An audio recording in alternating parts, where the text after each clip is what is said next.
Hello guys, welcome back to Mamie's life channel. இன்றைக்கி உங்களை இன்னொரு வீடியோவில் பார்க்கறதுல எனக்கு ரொம்ப சந்தோஷம். இந்த வீடியோவில் நம்ம என்ன பார்க்க போகிறோன்னா, நம்ம ரெசின் ஆர்ட்டில் பிஸ்னஸ் பண்ணிகிட்ருக்கோம். நம்ம ரெசின் ஆர்ட்டில் நம்மளுக்கு ஃபோட்டோ ஷீட்டோ இல்லை பிக்சர்ஸோ ஏதாச்சும் இந்த மோல்டுக்குள்ளே இன்சர்ட் பண்ணோன்னா நம்மளுக்கு அந்த மெஷர் பண்ணுறது ரொம்ப கஷ்டமாக இருக்கும். ஒரு சில இடத்துல இந்த மாதிரி பேக் சைடில் இந்த ஷேப் இருக்கும். நம்ம இதை மார்க் பண்ணிவிட்டு அந்த சைஸுக்கு கட் பண்ணி நம்ம மெஷர் பண்ணிக்கலாம். பட் இன்னொரு சிலது இந்த மாதிரி மோல்டு, இந்த மோல்டில் பின்னாடி ஷேப் இருக்காது, பிளெயின் சர்ஃபேஸாக தான் இருக்கும். காட்ட பாருங்கள், இங்கே இந்த மாதிரி ஷேப் கொடுத்துருப்பாங்க, பட் இங்கே இருக்காது. ஸோ இதை நம்ம மெஷர் பண்ணி பண்ணுறது ரொம்பவே கஷ்டமாக இருக்கும். இது நம்ம எப்படி பண்ணுறது, நம்ம அதை ஷேப்புக்கு எப்படி மெஷர் பண்ணி எப்படி ட்ரா பண்ணி கட் பண்ணுறது, எப்படி இன்சர்ட் பண்ணுறதுன்னு சொல்லி தான் இந்த வீடியோ இருக்க போகுது. வீடியோ கொஞ்சம் கூட ஸ்கிப் பண்ணாமல் முழுசாக பாருங்கள். வாங்க நம்ம வீடியோக்குள்ளே போகலாம்.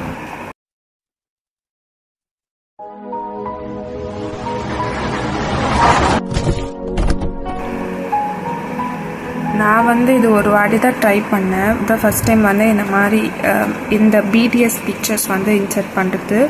அளவு எடுத்து நம்ம பண்ணிடலான்னு சொல்லி நினைக்கிறப்போ பின்னாடி ஒன்றுமே இல்லை. இதை கட் பண்ண நான் ரொம்ப கஷ்டப்பட்டேன்.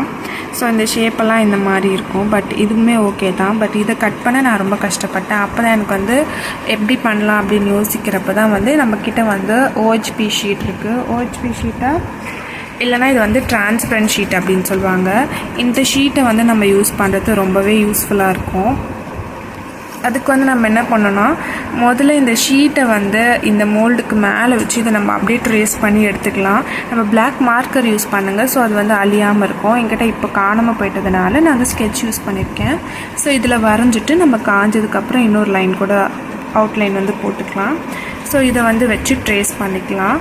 ட்ரேஸ் பண்ணுறப்போ மறக்காமல் அந்த மோல்டோட ஹோல்ஸ் வரும் இல்லைங்களா, நம்ம அங்கே தானே பின் இன்சர்ட் பண்ணுவோம். ஸோ அந்த இதையும் சேர்த்து இதில் மார்க் பண்ணிட்டிங்கன்னா ஸ்டிக்கர் கட் பண்ணுறப்போ நம்மளுக்கு அந்த இடத்துக்கு இதில் பின் யூஸ் பண்ணி நம்ம ஹோல்ஸ் போட்டுக்கலாம். இப்போ ஏதாச்சும் ஒரு மோல்டுக்கு நம்ம ஸ்டிக்கர் கட் பண்ணோன்னாலும் கூட என்ன பண்ணலான்னா, இந்த மாதிரி அந்த ஸ்டிக்கரோ இல்லை ஷீட்டோ டிரான்ஸ்பரண்ட்டாக இருக்குது அப்படின்னா நம்ம மேலே வச்சாலே கீழே இருக்கிற அந்த லைன் தெரியும். நம்ம அதை வச்சு ட்ரேஸ் பண்ணிக்கலாம். பட் டிரான்ஸ்பரண்ட்டாக இல்லை அப்படின்னா இந்த மாதிரி ஒரு திக்கான ஷீட்னால் இதை நான் மேலே வச்சேன்னா இந்த அவுட்லைன்ஸ் என்னால் பார்க்க முடியாது. அதுக்கு நம்ம என்ன பண்ணலான்னா, இந்த மாதிரி அடியில் வச்சுக்கலாம். ஸோ இந்த மாதிரி அடியில் வச்சுக்கலாம். அதுக்கப்புறம் பின் யூஸ் பண்ணி எங்கே இந்த பாயிண்ட் மார்க் பண்ணியிருக்கோம்ல, ஸோ அந்த இடத்துல கரெக்டாக இன்சர்ட் பண்ணி எடுத்துக்கலாம். அதே மாதிரி பின் யூஸ் பண்ணி இந்த அவுட்லைனே கூட நம்ம ஒரு 4 கார்னராகவோ இல்லை எத்தனை வேணுமோ இந்த ஷீட் யூஸ் பண்ணி நம்ம பின் யூஸ் பண்ணி ஓட்டை போட்டு போட்டு போட்டு போட்டு நம்ம அந்த இது ட்ரேஸ் பண்ணிக்கலாம். ஸோ அதுக்கப்புறம் அதை எடுத்துனா அந்த பின் யூஸ் பண்ண அந்த ஷேப் தெரியும். ஸோ அதை வச்சு நம்ம கட் பண்ணி எடுத்துக்கலாம். அதுவுமே ரொம்ப ஈஸியாக இருக்கும். இந்த மாதிரி ஏன் நம்ம ஓட்டை போடுறோன்னா, இந்த ஷீட்டை நம்ம இதை பர்மனெண்ட்டாக வச்சுக்கலாம். நம்ம கிட்ட இருக்க எல்லா மோல்டையும் நீங்கள் ஒரு ஷீட்டில் ட்ரேஸ் பண்ணி வச்சுக்கிட்டிங்கன்னா நம்ம முழுசா கட் பண்ண போறதுல பின் வச்சு அந்தந்த வரைகிறதுக்கு ஈஸியான இடத்த மட்டும் மார்க் பண்ணிக்க போறோம். ஸோ அந்த மாதிரி பண்ணி பண்ணி நம்ம ஒரே ஷீட்லயே எல்லா மோல்டோட ஷேப்பையும் வச்சுட்டு நிறைய ப்ராடக்ட்ஸுக்கு நம்ம இதையே ஷேப் கட் பண்ண யூஸ் பண்ணிக்கலாம்.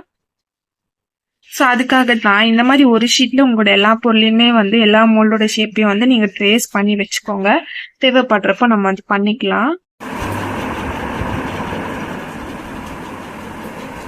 ஸோ ஒரு பின் வச்சுக்கோங்க. பின் அடிச்சு இந்த மாதிரி இதில் பார்த்தா தெரியும்னு நினைக்கிறேன்.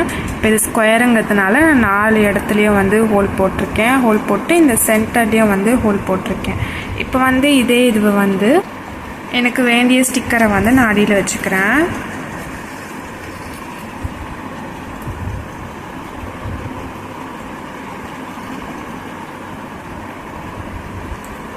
இதை இந்த மாதிரி ப்ளேஸ் பண்ணிவிட்டு பின் வச்சு அங்கே ஹோல் போட்டிருக்கிறது மேலே நம்ம குத்தி எடுத்துக்கிட்டோன்னா நம்மளுக்கு அந்த மார்க் கிடச்சிரும். உங்களுக்கு தெரியும்னு நினைக்கிறேன். இங்கே 4 சைட்லேயுமே ஹோல் போட்டிருக்கேன். ஸோ இதை நம்ம ஜாயின் பண்ணி கட் பண்ணிக்கலாம். ஸோ இந்த மாதிரி பண்ணுறது ரொம்ப ஈஸியாக இருக்கும். பட் இந்த ஷீட் ரொம்ப திக்காக இருக்கிறதுனால இதில் ஹோல் போடுறது ரொம்பவே கஷ்டமாக இருக்குது. ஸோ நீங்கள் கொஞ்சம் கேர்ஃபுல்லாக இருங்க. கையில் குத்திக்காமல் பார்த்துக்கோங்க. இது நம்ம எப்படி பண்ணலாம்னா இந்த மாதிரி வரைஞ்சிட்டு ஒன்றுத்தையும் வந்து நம்ம தனித்தனியாக கட் பண்ணி வச்சுக்கிட்டோன்னா அதை அப்படியே இது மேலே வச்சு நம்ம அவுட்லைன் வந்து போட்டு எடுத்துக்கலாம். ஸோ இந்த மாதிரி பின் குத்துற வேலைலாம் வந்து இருக்காது. பட் வந்து நம்ம மிஸ் ஆகாமல் பார்த்துக்கணும், அதுதான் வந்து விஷயமே. இந்த மாதிரி தனித்தனியாக கட் பண்ணிட்டோன்னா மிஸ் ஆக நிறைய சான்சஸ் இருக்குது. ஈஸியான மெத்தடுன்னு பார்த்திங்கன்னா கட் பண்ணி தனித்தனியாக கட் பண்ணி நம்ம ஸ்டோர் பண்ணுறது தான். பட் வந்து அதில் மிஸ் ஆகிறதுக்கான வாய்ப்பு இருக்குது.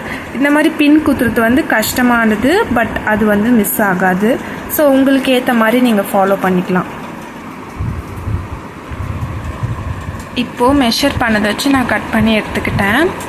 ஸோ அந்த ஸ்டிக்கரை வந்து இப்போ நம்ம பார்த்து இங்கே ஒட்டிட்டு இதுக்கு மேலே நம்ம லேயர் வந்து போர் பண்ணிக்கலாம். ஸோ அவ்வளோதான். இந்த மாதிரி தான் வந்து நம்ம மெஷர் பண்ணி ஸ்டிக்கர் கட் பண்ணணும். ஸோ இந்த டிப் உங்களுக்கு ரொம்பவே யூஸ்ஃபுல்லாக இருந்திருக்கும்னு நினைக்கிறேன். இதே இதை வச்சு நீங்கள் எந்த மாதிரியான மோல்டுக்கு வேணும்னாலும் ஸ்டிக்கர்ஸ் வந்து கரெக்டாக மெஷர் பண்ணி கட் பண்ணி எடுத்துக்கலாம். இந்த வீடியோ உங்களுக்கு பிடிச்சிருக்குன்னு நினைக்கிறேன். அண்ட் இது யூஸ்ஃபுல்லாகவும் இருக்கும்னு நினைக்கிறேன். இது பிகினர்ஸ்க்கு இதெல்லாம் தெரியாது. நான் இதை ரொம்ப யோசிச்சு தான் கற்றுக்கிட்டேன். இந்த மாதிரிலாம் நம்ம ஸ்பெசிஃபிக்காக சர்ச் பண்ணுறப்போ அந்தளவுக்கு இன்ஃபர்மேஷன் வந்து கிடைக்காது. அண்ட் அது தமிழில் கிடைக்கிறது இன்னும் பெரிய கஷ்டமான விஷயந்தான். ஸோ நீங்கள் இது வந்து உங்களுக்கு ரொம்ப யூஸ்ஃபுல்லாக இருக்கும்னு நினைக்கிறேன். நீங்களும் நிறைய கற்றுட்ருப்பீங்கன்னு நினைக்கிறேன். இதை யூஸ் பண்ணி உங்களோட பிஸ்னஸை வந்து நீங்கள் நல்லா டெவலப் பண்ணுங்கள். இது பார்த்திங்கன்னா நான் சொன்ன ப்ரொசீஜர் வச்சு ஸ்டிக்கர் ஒட்டிட்டு அதுக்கு மேலே போர் பண்ணது தான். அண்ட் அதை டீமோல் பண்ண இதுவும் வந்து நான் உங்களுக்கு வந்து அட்டாச் பண்ணியிருக்கேன். ஸோ பொறுமையாக பாருங்கள். இதுவும் உங்களுக்கு யூஸ்ஃபுல்லாக இருக்கும்னு நான் வந்து நினைக்கிறேன். ஸோ ஒவ்வொரு ஸ்டிக்கர்ஸுமே வந்து நான் அதுக்கேற்ற ஷேப்பில் கட் பண்ணிவிட்டு அதை வந்து ஒட்டிட்டேன். அதுக்கப்புறம் அது மேலே வந்து டிரான்ஸ்பரண்ட்டாக போர் பண்ணேன். இதில் வந்து நான் புதுசாக ஆட் பண்ணியிருக்கேன். இது வந்து இதில் கலர் மிக்ஸ் பண்ணாமல் விட்டுட்ருக்கேன். இங்கே ஒன்று போர் பண்ணது மறந்து. ஸோ இது மேலே கொஞ்சம் கலர்ஸ் ஆட் பண்ணிவிட்டு ஃப்ளவர் வைக்கலாம் டிசைட் பண்ணியிருக்கேன். ஸோ பார்த்தீங்கன்னா கிளிட்டர்ஸ் வந்து லைட்டாக ஆட் பண்ணியிருக்கேன். அப்போ தான் வந்து ஃப்ளவர் வந்து மறையாமல் இருக்கும். அதுக்கப்புறம் நான் ஃப்ளவர் வச்சேன். பட் வந்து மோல்டோட ஃப்ளவரோட இது வந்து பெருசாக இருந்ததுனால அதில் செட் ஆகலைன்னு சொல்லி நான் வேறு இதுக்கு வந்து சேஞ்ச் பண்ணிட்டேன்.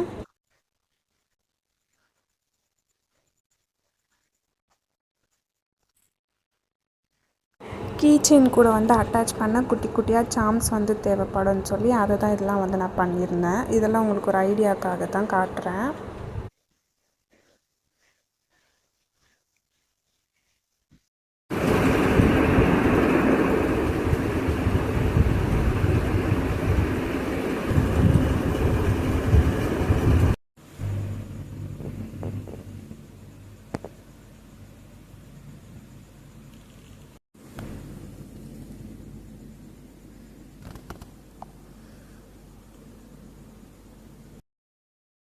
இது தான் பார்த்திங்கன்னா நம்ம செஞ்சு டீமோல்ட் பண்ணது. இப்போ இதை வந்து அந்த ரிங்கோட நம்ம அட்டாச் பண்ணிக்க போகிறோம்.